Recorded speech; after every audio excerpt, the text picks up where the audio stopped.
In today's video, we're talking about how to get bigger biceps in 3 specific ways. Stay tuned.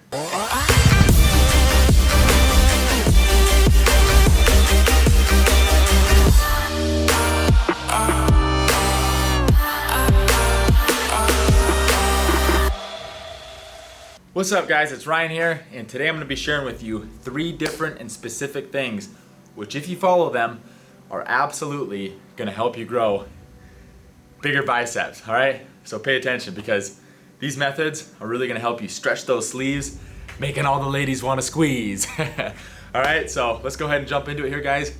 Number 1 is going to be adding variety into your bicep exercises.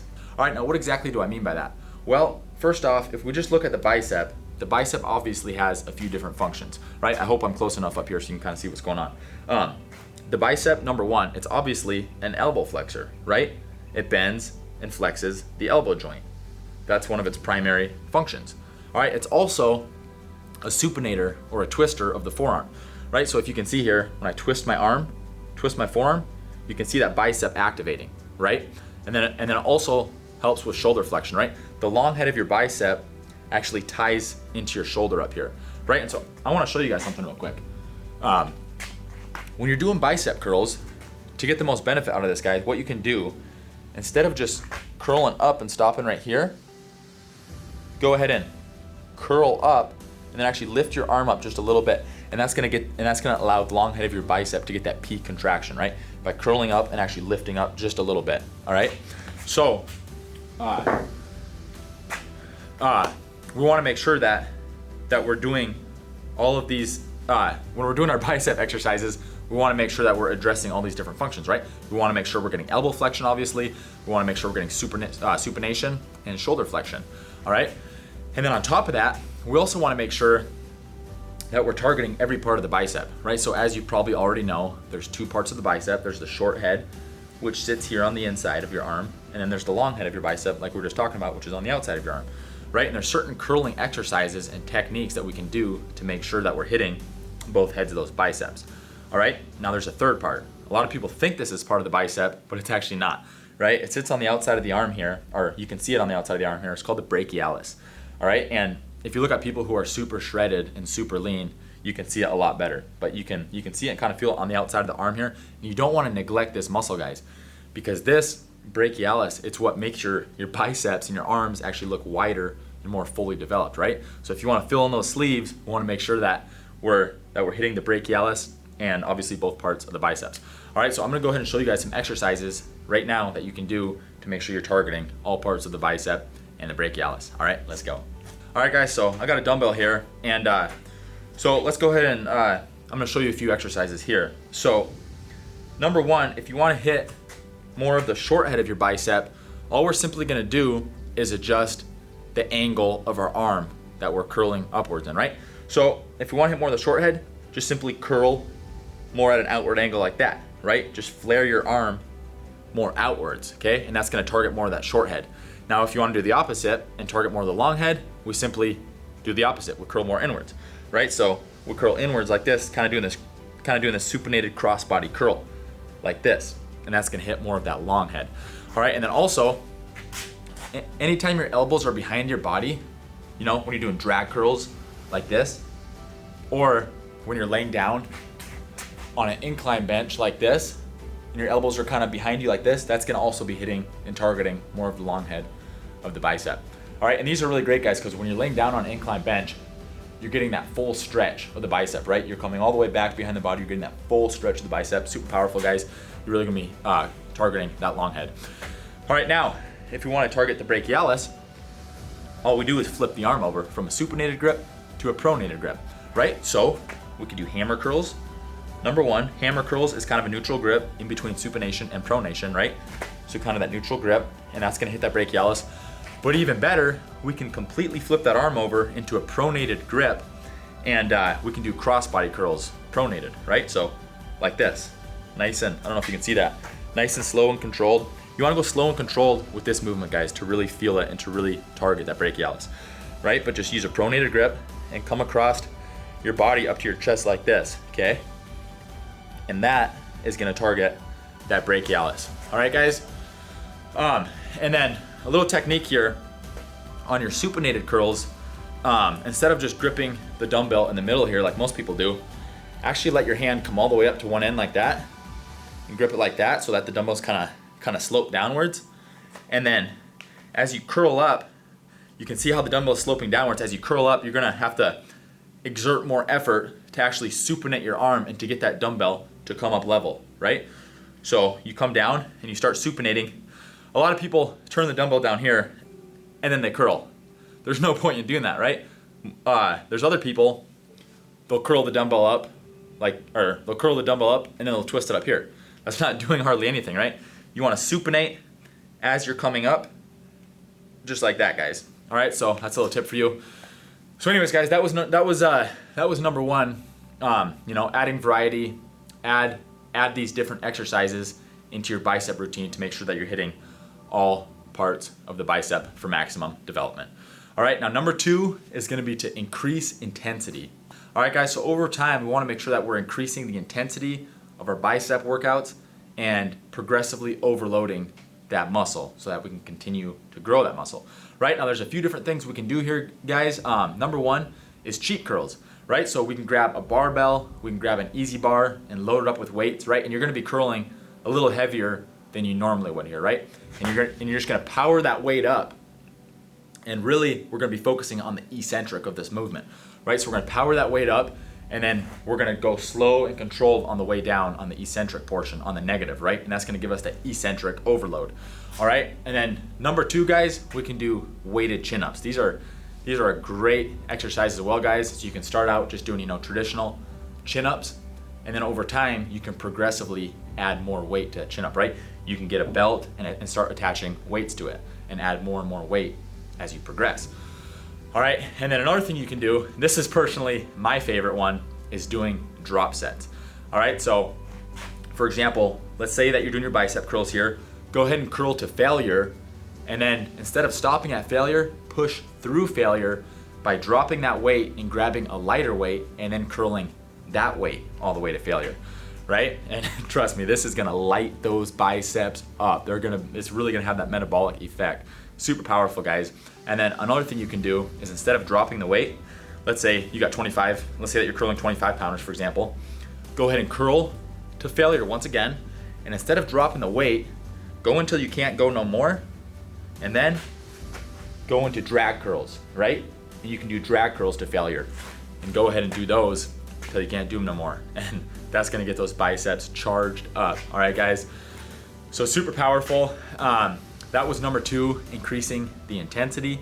Now number three, and I think this is one of the most important out of all of them, and that is developing that mind-muscle connection and visualization. All right, guys, I had to go throw some clothes on real quick. I was getting a little bit chilly out here in the shop. It's an absolutely beautiful day out today, but for some reason in the shop, I guess it's the shade, but it tends to stay pretty cool in here. Anyways, back to the topic.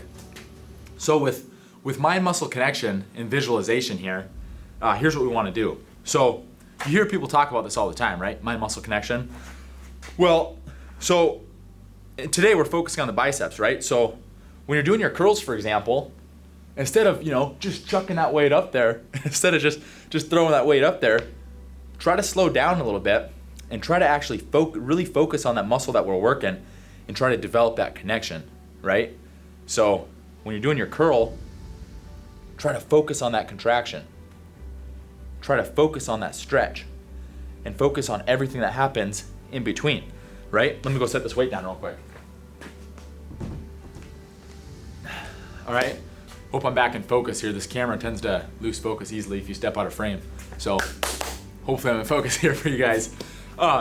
Anyways, yeah, when you develop that mind-muscle connection, you're really gonna help to develop and grow that muscle because you really got that connection, and you're really gonna be able to feel that contraction in that stretch.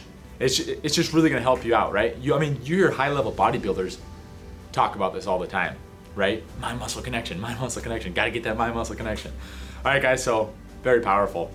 On top of that, I also wanted to touch on visualization, all right? Because I don't think this is really given enough attention today, and this is so powerful, guys. All right, so for example, if we look at Olympic athletes, if we look at elite fighter jet pilots, if we look at elite athletes in every arena, every industry, every walk of life from around the world, the majority of them practice visualization. Why? Because they understand that thoughts become things, right? As Earl Nightingale said in The Strangest Secret, what is the strangest secret? You become what you think about most of the time. All right? So powerful, guys. What you focus on, what you think about all the time, what you visualize on, tends to become your reality, right? And some of the smartest people who have ever walked on this planet agree with this, right? Thomas Edison and Albert Einstein, for example, concurred, and they discovered at the turn of the century that your brain is both a transmitter and a receiver of frequency, right? Frequency, vibration, energy, call it whatever you want. But that's powerful, guys. That tells you that thoughts are physical things, right? And they proved that at the turn of the century. So, I know you've heard of, law of attraction, karma. People call it different things, but there is science to this, guys, and it is real.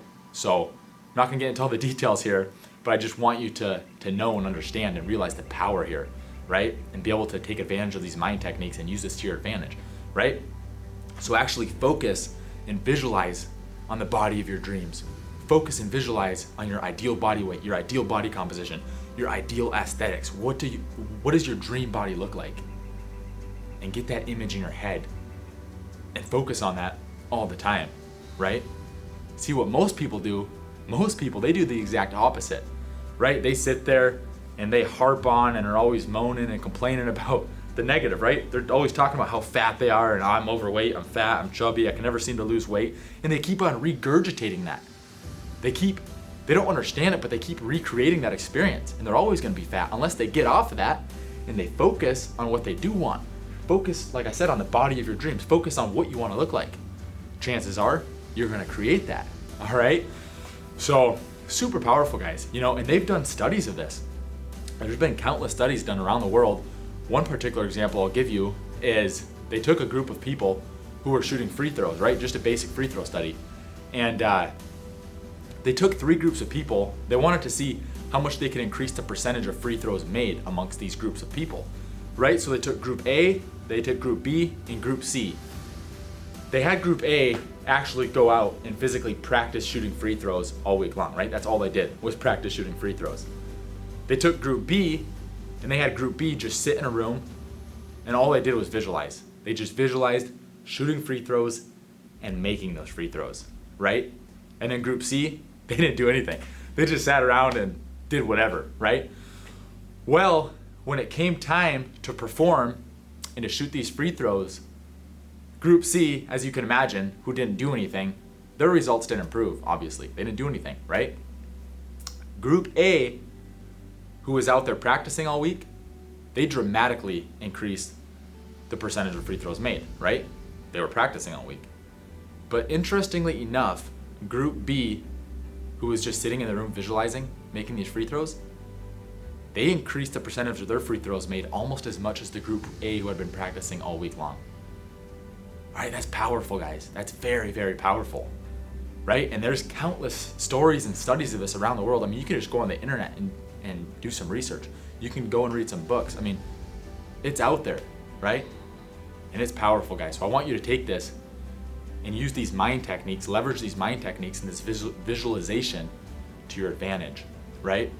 And I can guarantee you, my friend, if you do these 3 things, if you start implementing variety into your bicep routines, if you start increasing intensity, frequency, via progressive overload, and if you start leveraging this visualization in the proper way, then I guarantee you're gonna start growing your biceps. Not only your biceps, but do this for all of your muscles, for your entire body, and you're gonna develop a well-rounded physique and become an elite athlete. All right, guys, anyways, that's about gonna wrap it up for this video. I hope you got some value out of this one. If you did, please let me know by hitting that thumbs up button down below. It really does help the video out. And then, hey, if you wanna see more videos and more content just like this, then I wanna invite you to join the movement with us here. Go down below, click that subscribe button, tap that bell notification so that you get notified when we release more videos just like this one. All right, we're coming out with content on a regular basis, just like this, guys, to help you become a better athlete, help you develop a better physique, help you increase and improve your health, your nutrition, your longevity, your life force levels, your happiness factor, and all that good stuff. All right, guys. So anyways, I hope you have a great rest of your day. Take care. I love you, and I look forward to seeing you at the top and on the beaches of the world.